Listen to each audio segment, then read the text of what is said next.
নির্বাচনের ফলাফল ঘোষণা নিয়ে রাজনৈতিক অঙ্গনে জোর গুঞ্জন। 13 তারিখেই জানা যাবে ভোটের ফল, জানালেন ইসি আনোয়ার।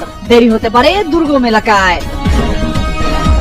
মোবাইল সহ ভোট কেন্দ্রে প্রবেশ নিয়ে ইসির নিষেধাজ্ঞা। রাজনৈতিক অঙ্গনে তুমুল সমালোচনা। অবিলম্বে সিদ্ধান্ত প্রত্যাহারের আহ্বান হাসান আব্দুল্লাহর।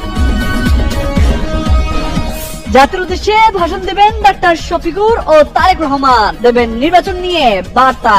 সন্ধ্যায় সরাসরি সম্প্রচার করবে বিটিভি।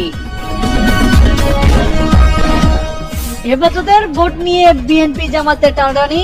দুই জোটে বিভক্ত কমি মাদ্রাসা ভিত্তিক ভোট ব্যাংক। অবস্থান স্পষ্ট করলেন মহিবুল্লাহ বাবুনগরী।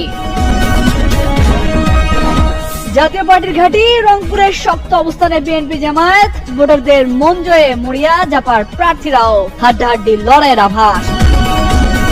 নির্বাচনের দিন বাস চলাচল নিয়ে মিলল নতুন বার্তা।